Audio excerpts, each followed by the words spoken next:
अहोरात्र धावपळ, वेळेचे नसलेले गणित आणि कामाचा वाढता ताण यामुळे आजचा पत्रकार स्वतःच्या आरोग्याकडे दुर्लक्ष करत आहे. मात्र पंढरपूरमध्ये पत्रकारांच्या याच आरोग्यासाठी एक कौतुकास्पद पाऊल उचलण्यात आलंय. अखिल भारतीय डिजिटल मीडिया संपादक पत्रकार संघ आणि ट्यूलिप सुपर स्पेशालिटी हॉस्पिटल यांच्या संयुक्त विद्यमाने पंढरपुरात भव्य मोफत आरोग्य शिबिर संपन्न झाले.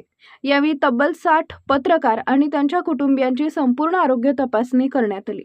यावेळी बोलताना संघटनेचे राष्ट्रीय अध्यक्ष राजा माने यांनी पत्रकारांच्या आरोग्यासाठी संघटना नेहमीच अग्रेसर राहील अशी ग्वाही दिली. तर तालुका आरोग्य अधिकारी डॉक्टर एकनाथ बोदले यांनी ट्यूलिप हॉस्पिटलच्या सामाजिक बांधिलकीचं कौतुक केले. या शिबिरात केवळ तपासणीच नाही तर 30हून अधिक पत्रकारांना आयुष्मान भारत कार्डची नोंदणी करून देत त्यांना सरकारी आरोग्य योजनेचे कवचही मिळवून देण्यात आले. ज्येष्ठ पत्रकार राजकुमार शहापूरकर यांच्या अध्यक्षतेखाली झालेल्या या कार्यक्रमात डॉक्टर प्रशांत निकम यांचा विशेष सन्मान करण्यात आला.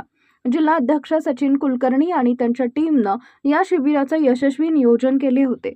या उपक्रमामुळे पंढरपुरातील पत्रकारांनी समाधान व्यक्त केले. ताज्या घडामोडी जाणून घेण्यासाठी शिवशाही न्यूज यूट्यूब चॅनलला सबस्क्राईब करा. आपण हा व्हिडिओ फेसबुकवर पाहत असाल तर फेसबुक पेज फॉलो करा आणि शिवशाही न्यूज.com या आपल्या वेबसाईटलाही भेट द्या.